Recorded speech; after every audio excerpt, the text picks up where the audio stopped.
Well, hello. Welcome back to another exciting edition of Coffee with Stephen. I have just returned to my office from an invigorating experience at the California Department of Motor Vehicles for me to renew my driver's license and get the new Real ID so that evidently everybody knows who I am.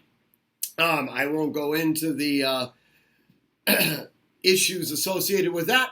Instead, I want to talk about this week's blog. So this week's blog is entitled biblically The Abraham Accords, and it has to do with something that had happened last week. I'll be absolutely candid. I didn't think that I was going to actually be able to share this blog with you this week after we got the ruling in Duncan v. Becerra out of the three-judge panel came down with their ruling. Fortunately, it happened early enough that I was able to, draft a fairly comprehensive email, and hopefully you all read it, but it gives that, the basic, deconstruction of that case.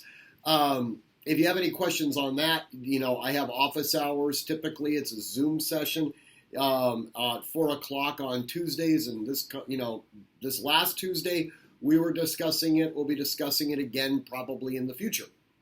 In any event. This week's blog is entitled, like I said, The Abraham Accords, and it specifically relates to a massive event that took place regarding peace in the Middle East over this last, week and a half now. So, as many of you know, Israel only has formal recognition with two states, Jordan and Egypt. They have full diplomatic relations with both of those states. They've had sort of a covert working relationship with the United Arab Emirates for a number of years.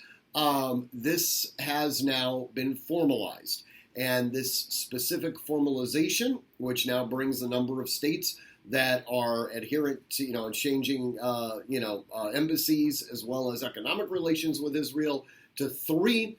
And I suspect that number is going to actually grow fairly rapidly, especially since the UAE is on the Saudi Peninsula. Now, what this does, if we're talking about winners and losers, the primary winner obviously is going to be Israel, and the primary loser is going to be Iran. All right, this is a coalescing of Arab states against the hegemony of Iran. And it is directly in opposite to the foreign policy objectives that the Obama administration had essentially tried to develop.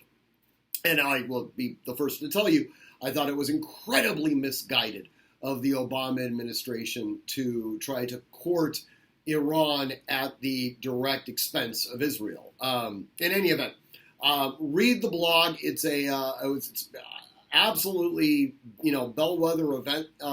Hopefully you can get more research on that as well. As always, train constantly, train consistently, train repetitively, and train with purpose. And above all else, stay safe.